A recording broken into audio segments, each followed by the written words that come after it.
오늘 함께 소리 계신 말씀은 신약성경 사도행전 1장 6절부터 11절의 말씀입니다. 우리 하나님의 말씀을 한 절씩 교독하도록 하겠습니다. 그들이 모였을 때에 예수께 여쭈어 이르되 주께서 이스라엘 나라를 회복하심이 이때이니까 하니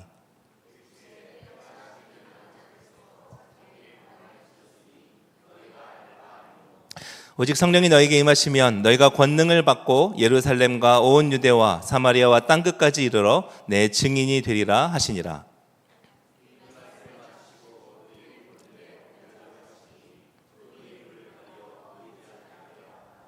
올라가실 때에 제자들이 자세히 하늘을 쳐다보고 있는데 흰옷 입은 두 사람이 그들 곁에 서서 이르되 갈릴리 사람들아 어찌하여 서서 하늘을 쳐다보느냐. 너희 가운데서 하늘로 올려지신 이 예수는 하늘로 가심을 본 그대로 오시리라 하였느니라. 아멘. 동문서답이라는 말이 있습니다. 질문자의 질문을 제대로 이해하지 못했거나 다르게 이해해서 엉뚱한 대답을 하는 경우를 동문서답이라고 이야기하는데요. 한참 제가 소시적에 사오정 개그라는 개그가 유행했던 적이 있습니다. 고개를 끄덕이시는 분들은 인생 연배가 어느 정도 있으신 분인 것 같습니다. 예를 들면 이런 거죠. 오늘 날씨가 어때? 라고 물으면 난 짜장면이라고 대답하는, 도대체 어떤 질문에 대한 대답인지 그냥 자기가 먹고 싶은 것을 이야기하는, 그래서 질문자의 의도와는 상관없이 자기의 생각, 자신의 관심에만 몰두할 때 일어나는 일들을 이렇게 개그의 소재로 이야기하는데요. 이것이 아마 동문서답이 아닐까 싶습니다. 예수님께서 승천하시기 직전에 제자들에게 주신 사명이 있었습니다. 마태복음 28장 19절에서 20절 말씀입니다. 그러므로 너희는 가서 모든 민족을 제자로 삼아 아버지와 아들과 성령의 이름으로 세례를 베풀고 내가 너희에게 분부한 모든 것을 가르쳐 지키게 하라. 볼지어다 내가 세상 끝날까지 너희와 항상 함께 있으리라 하시니라. 아멘. 이것이 주님께서 우리에게 주신 사명, 제자들에게 주신 사명이었습니다. 주님께서 이 땅에 오신 목적이 무엇인지를 보여주는 말씀이었습니다. 그것은 바로 모든 인류가 구원받는 것입니다.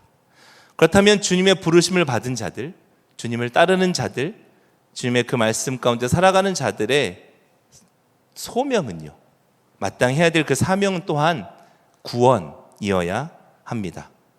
주님께서는요, 이 명령을 위해서 죽으시고 부활하신 이후에도 40일 동안 이 땅에 더 머무셨다라고 말씀합니다. 그런데 한 가지 문제가 있습니다. 이미 죄인인 인간이 다른 인간을 구원할 수 없다라는 것이죠. 유한한 인간이 무한한 생명을 나눠줄 수 없다라는 것입니다. 그래서 주님께서는 인류를 구원하시기 위해서 한 가지 약속해 주신 것이 있습니다. 5절 말씀을 함께 읽도록 하겠습니다. 요한은 물로 세례를 베풀었으나 너희는 몇 날이 못되어 성령으로 세례를 받으리라 하셨느니라. 아멘. 그렇습니다. 주님께서 약속하신 것은 바로 성령이었습니다. 그런데 문제는 이 말씀을 들은 제자들의 반응에 있었습니다. 6절입니다. 그들이 모였을 때 예수께 여쭈어 이르되 주께서 이스라엘 나라를 회복하심이 이때이니까 하니 라고 말하고 있습니다. 주님의 관심은요, 인류의 구원이었습니다. 모든 민족을 예수님의 제자 삼는 데 있었습니다. 그런데 제자들의 관심은 무엇에 있습니까? 이스라엘 나라의 회복에 있었다라는 것입니다. 그렇다면 제자들이 기대하고 있는 이스라엘 나라의 회복은 무엇일까요? 지금 이스라엘 자신의 나라를 점령하고 있는 그 로마의 모든 압제로부터 자유함을 얻는 거예요. 자유와 독립을 쟁취하는 것을 그들은 기대하고 있었다라는 것입니다.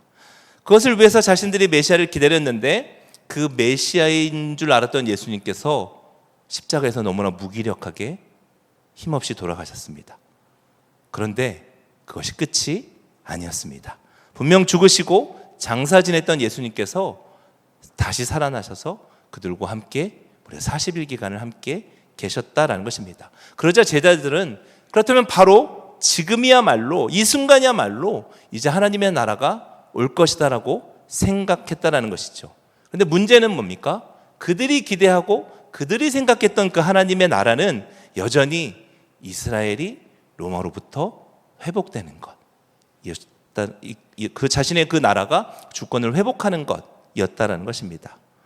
예수님 입장으로 보면 참으로 답답한 일이 아닐 수 없었을 것입니다. 예수님과 함께한 3년 동안 얼마나 이 제자들이 예수님에 대해서, 예수님의 이 구원에 대해서 이야기를 많이 들었겠습니까? 때론 비유로 설명하시기도 하고 직접 말씀으로 말씀하시기도, 또 주님의 사역으로, 주님의 섬김으로 그들과 함께 3년 동안 예수님께서 끊임없이 가르치시고 말씀하셨음에도 불구하고 여전히 그들은 이해하지 못하고 있었다라는 것입니다. 오늘 3절은 이렇게 말씀합니다. 그가 고난받으신 후에 또한 그들에게 확실한 많은 증거로 친히 살아계심을 나타내사 40일 동안 그들에게 보이시며 하나님 나라의 일을 말씀하셨다라고 분명히 말하고 있습니다.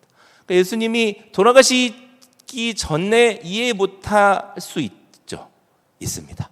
그런데 부활하신 다음에도 예수님께서 이제 이것이 바로 이 말 하나님의 나라라고 끊임없이 이야기했음에도 불구하고 이 우매한 제자들은 여전히 자신들이 생각하는 그 하나님의 나라, 이스라엘의 회복만 생각하고 있었다라는 것입니다.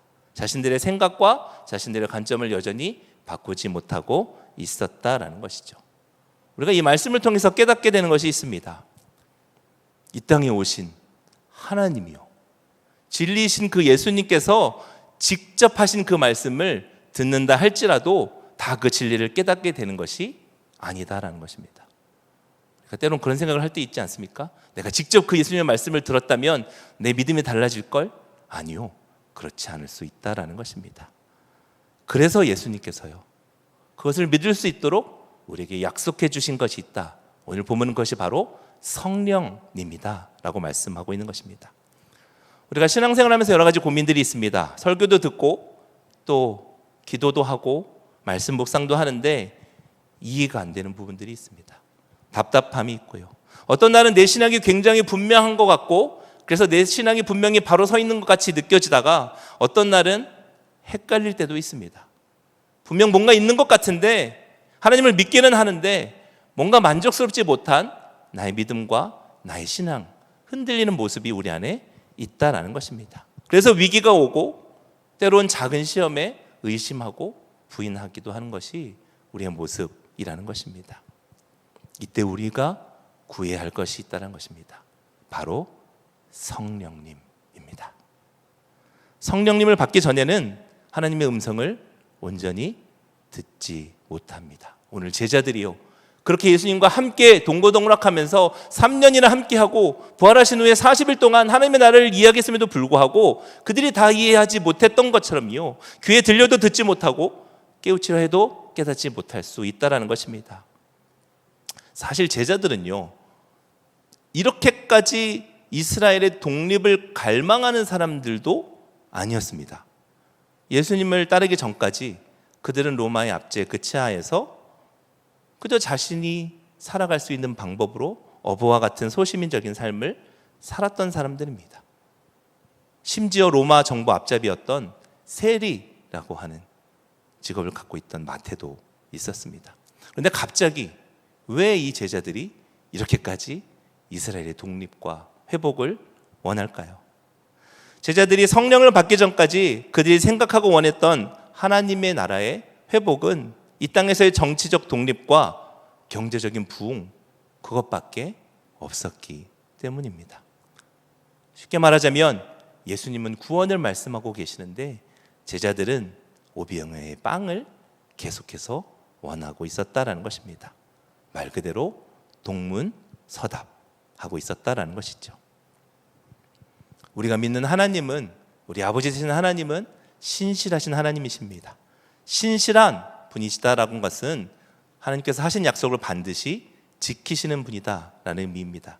그럼에도 불구하고 우리가 하나님께 실망하고 때로는 하나님께 원망의 마음을 갖게 되는 이유는 무엇일까요?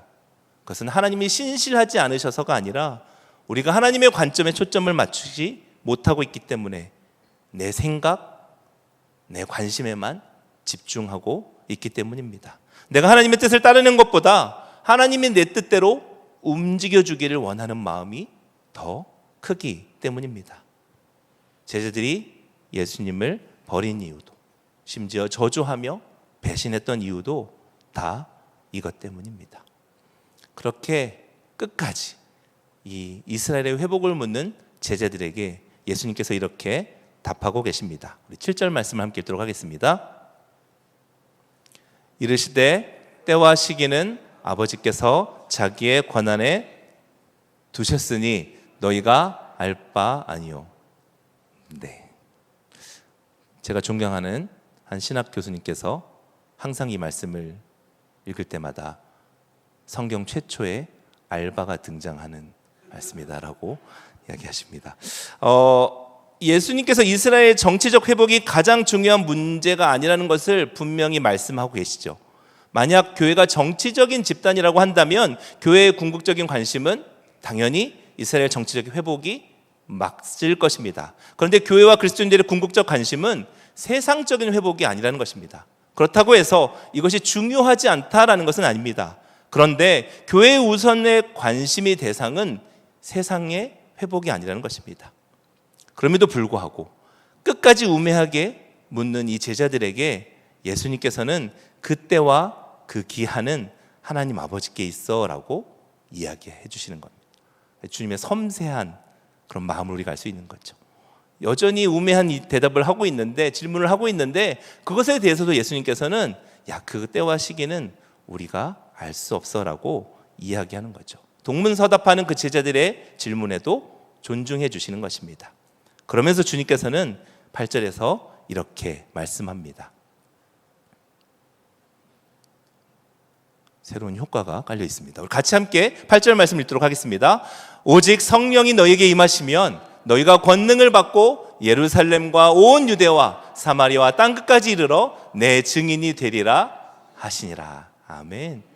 예수님의 이 말씀이요, 우리가 너무나 잘 알고 있는 이 말씀이 사실 이렇게 동문서답하는 그 제자들의 그 대답에 친절하게 그것까지 대답해 주시면서 주셨던 예수님의 명령이었다라는 것입니다. 주님께서는 우리가 집중적으로 관심을 가져야 할 것, 그것은 바로 하나님께서 부어주실 성령님이야 라고 말씀하고 있는 것입니다.